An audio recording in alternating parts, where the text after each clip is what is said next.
Sumainyo ang Panginoon. At sumaiyo rin. Ang mabuting balita ng Panginoon ayon kay San Juan. Papuri sa iyo, Panginoon.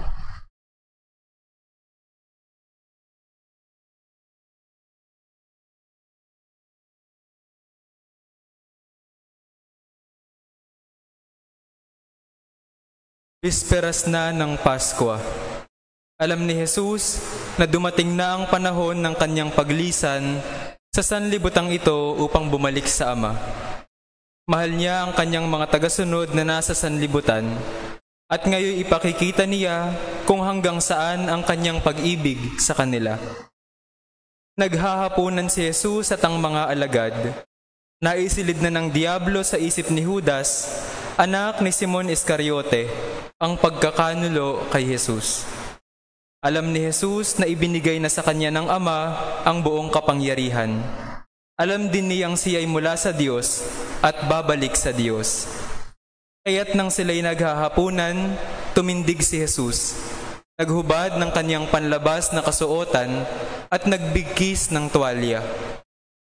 Pagkatapos, nagbuhos siya ng tubig sa palanggana at sinimulang hugasan ang paa ng mga alagad at punasan ng tuwalyang nakabigkis sa kanya. Paglapit niya kay Simon Pedro, tumutol ito. Panginoon, sabi niya, di yata't kayo pa ang maghuhugas ng aking mga paa. Sumagot si Jesus, hindi mo nauunawaan ngayon ang ginagawa ko, ngunit mauunawaan mo rin pagkatapos.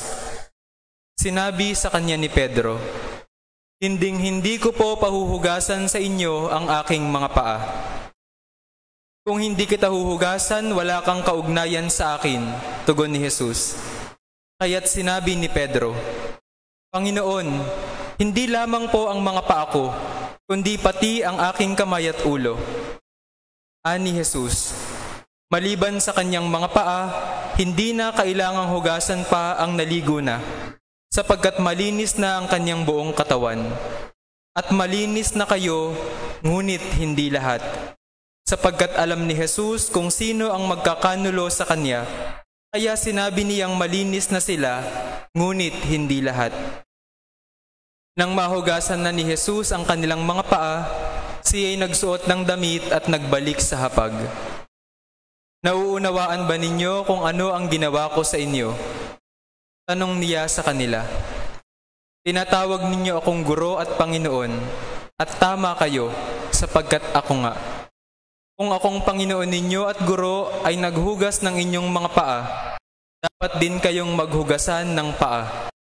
Binigyan ko kayo ng halimbawa, at ito'y dapat ninyong tularan. Ang mabuting balita ng Panginoon. Pinupuri ka namin, Panginoong Hesukristo.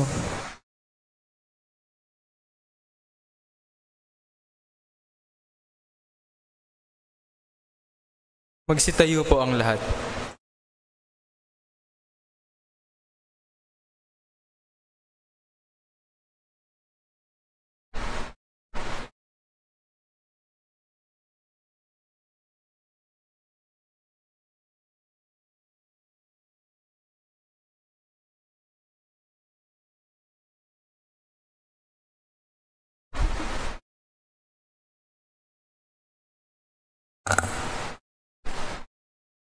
Sinisimulan natin sa misang ito ang puso ng mga mahal na araw, kung saan sasamahan natin ng ating Panginoong Hesukristo sa kanyang huling 3 araw ng buhay niya dito sa lupa. Ang huling 3 araw na bumago sa kasaysayan ng daigdig. Ang huling 3 araw na bumago ng ating mga buhay. At sa araw na ito, sa gabing ito, sa misang ito, ating ginugunita ang huling hapunan, ang huling gabi ni Jesus sa mundo. Kaninang umaga ay narito po lahat ng mga pari ng ating diocese at sama-samang sinariwa at pinapanibago ang kanilang mga pangako nung sila'y ordinahang pari. Alam niyo po, ang Huwebes Santo, 2 sakramento ang sinimulan at tinatag ng ating Panginoong Hesukristo. Ang sakramento ng banal na orden, ang mga pari, at ang sakramento ng banal na misa. Kaya nga, napaka-banal, napakadakila ang araw na ito, ang misang ito, sapagkat ang 2 sakramentong ito ay inaalala natin ang banal na orden at ang banal na misa. At sa huling hapunan, alam natin, ang inaalala natin ay ang banal na misa. Kaya nga narinig natin ang alingaw-ngaw ng misa nung lumang tipan ay nang itinatag kay Moises ang rito ng Paska. Kaya nga ikinuwento doon kung papaano ang mga Hudyo noong unang panahon, nung sila'y tatakas na sa Ehipsyo, ay nagkaroon ng isang kagawian. Ang tupang kinatay at ang alak na kanilang ininom bago sila tuluyang pinalaya mula sa Ehipsyo at naglakbay patungo sa lupang pangako. Sa ikalawang pagbasa, narinig natin si San Pablo. Kinukwento niya yung mga nangyari nung huling hapunan. Nang kinuha ni Jesus ang alak at tinapay at sinabi sa kanyang mga lagad, "Ito ang aking katawan, ito ang aking dugo. Gawin ninyo ito bilang pag-alala sa akin." Ngunit hindi ba kayo nagtataka sa Ebanghelyo? Ngayon naman naririnig natin si San Juan, ang huling apostol na nabuhay, ang nagkukwento. Pero kaiba ang kanyang kwento.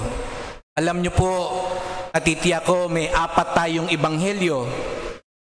At napansin niyo po yung 3 ebanghelyo, kay San Marcos, San Mateo at kay San Lucas, ang pagkukwento nila ng huling hapunan ay katulad ng pagkukwento ni San Pablo nang kinuha ni Jesus ang tinapay at alak. Ngunit kay San Juan, nung binabalik tanawan niya at nang sinusulat na niya ang huling hapunan, ang kanyang kinuwento, hindi yung alak at tinapay, kung hindi yung paghuhugas ng paa. Ano ba talaga nangyari nung huling hapunan? Diba ho, ngayon, sabi natin, maraming mga fake news, maraming mga version ng mga nangyari. Ano ba talaga ang nangyari nung huling hapunan? Bakit kay San Juan, paghuhugas ng paa, wala siyang binanggit sa tinapay at alak? Bakit yung 3 ebanghelista, yung tinapay at alak, ang kanilang kinuwento? Naalala ko po tuloy, meron daw po isang paring Jesuita, si Father John Cabanag, na naghahanap siya ng makapagpapalago sa kanyang buhay espiritual dahil parang tinatabangan na siya. Kaya sabi niya sa sarili niya, pupunta ako kay Mother Teresa. Kilala siguro ng marami sa inyo, santa na siya ngayon, Santa Teresa ng Calcutta. At sabi ni Father John, pupunta ako sa kanya dun sa India. Baka meron akong matutunan sa kanya kasi parang nagkakakrisis na siya sa kanyang pagkapari. Kaya pumunta siya at sumama siya kay Mother Teresa. Naglilingkod, nilalanggas yung mga may sakit, pinapaliguan yung mga matatanda, nilalaro yung mga bata, pinapakain yung mga mahihirap. Pero matapos ng matagal na panahon na pamamalagi doon, nalulungkot pa rin si Father John. Sabi niya, parang wala pa rin yung hinahanap kong enriching experience. Yung hinahanap kong matinding spiritual experience. Kaya nalulungkot siya kasi matatapos na yung paglagi niya kay Mother Teresa, parang dry pa rin yung pakiramdam niya, lalo na yung spiritual na pamumuhay niya. Isang araw, nung siya'y nagmimisa at dumako yung banal na komunyon, at binibigay na niya yung katawan ni Kristo sa mga nakapila, nagulat siya ng si Mother Teresa ang humarap na sa kanya. At hindi niya makakalimutan nung nakita niya yung mukha ni Mother Teresa, parang nagliliwanag. Punong-puno ng pagmamahal, paggalang, banal ang itsura. Mahal na mahal nung sinabing katawan ni Kristo. Talagang kitang-kita mo sa mukha ni Mother Teresa yung malalim na pagmamahal at paggalang. Kaya pagkatapos ng misang yon, sabi ni Father John, alam ko na. Ito yung pabaon sa akin, yung magkaroon ng matinding pagmamahal sa Panginoon sa Eucharistia. Na-touch siya dun sa tagpong iyon nung nakita niyang parang nagliliwanag, nag-glow si Mother Teresa. Tuwan-tuwa siya, sabi niya, uuwi ako ngayong may pabaon. Taliman ng aking pagmamahal kay Jesus sa Eucharistia. Nung isang gabi, habang siya'y matutulog na, biglang may kumatok sa kanyang kwarto. Yung isang madre ng Missionaries of Charity. At sabi sa kanya, Pader, pwede ho ba kayong magpunta dun sa isang may mamamatay ng tao? Wala ho kasi yung priest of the day ngayon. Kasi bisita lang siya. Kaya pwede ho ba kayo? Sabi ni Father John, aaminin ko, masama ang loob ko. Matutulog na sana ako, magpapahinga ako. At sinabi sa kanya, doon po sa may squatter tayo pupunta, medyo malayo. Kaya umuo siya na medyo mabigat sa kanyang loob. Sumama siya sa mga madre, dinala niya yung sick call kit niya, at matapos ng ilang paliko-liko sa mga madilim na iskinita, mabaho, madilim, dumating sila ron sa isang maliit na bahay, halos parang bahay lang ng aso. At nagmamadali si Father John, tinignan niya yung mamamatay, kaya hindi niya napansin yung mga nakapaligid. At ginawa na nga niya yung rito. Matapos nung rito ng pagpahid ng banal ng komunyon, nung tinanggal na niya yung kanyang istola, doon lang niya napansin yung mga nasa paligid ng mamamatay. At laking gulat niya, nandun pala si Mother Teresa. Nandun din sa bahay na iyon. At nung pagtingin niya kay Mother Teresa, nakita niya, nandun sa paanan ng mamamatay, kung ano yung itsura ni Mother Teresa nung mangungumunyon siya. Nagliliwanag ang muka, punong-puno ng paggalang at pagmamahal, banal na banal ang muka. Ganon din ang itsura niya nung nandun siya sa paanan nung mahirap na mamamatay. Kaya't habang pauwi si Father John, namilay siya at sabi niya, ngayon nauunawaan ko na. Hindi lang pala yung magliwanag ang mukha mo kay Jesus sa Eucharistia, kung hindi ang makita mo rin si Jesus sa mga naghihirap, sa mga maliliit, sa iyong kapwa. Ngayon naiintindihan na natin bakit iba ang kwento ni Juan. Hindi na niya nais bigyang diin kung ano nangyari sa alak at tinapay.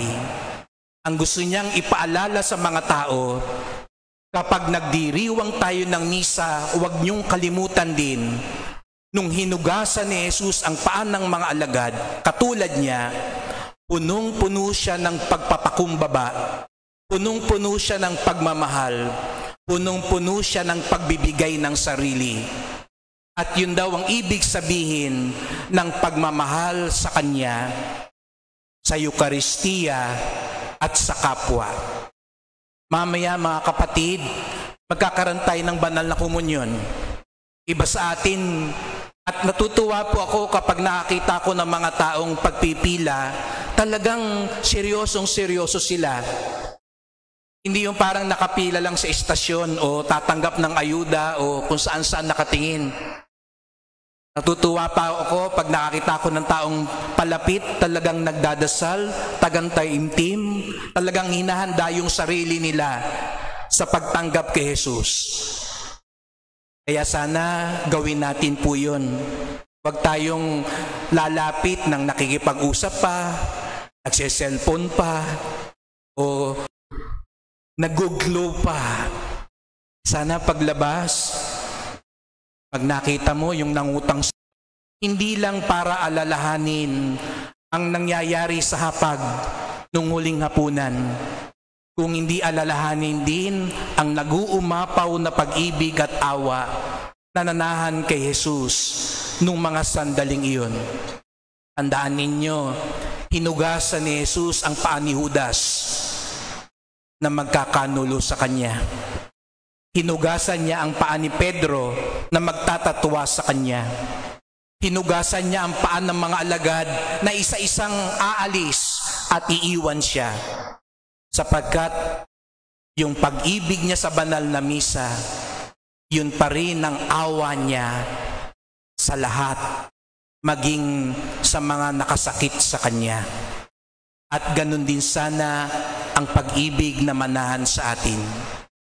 Kaya nga tuwing misa, pagtanggap natin ng katawan ni Kristo, lalo na mamaya, pagdasal po natin, nawa ang pag-ibig mo, o Panginoong Jesucristo, nung huling hapunan, yung pag-ibig mo na nagbunso sa yung hugasan ng paa ng mga alagad, yang pag-ibig na yan ang manahan sa aking puso, upang sa ganon, mamaya sa pagtatapos ng misa,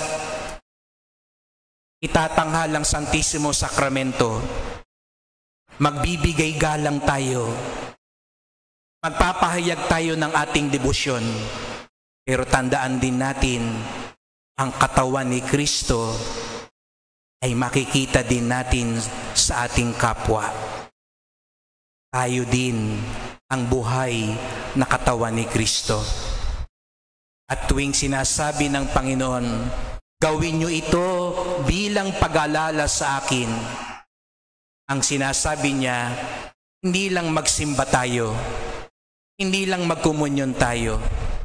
Gawin niyo ito bilang pag-alala sa akin pag naglilingkod tayo sa isa't isa, pag nagpapatawad tayo sa isa't isa, pag nagmamahal tayo sa isa't isa, sapagkat ganoon ang ibig sabihin na mahal nating tunay ang ating Panginoong Jesucristo at tayo din mahal na mahal ng ating Panginoong Jesucristo.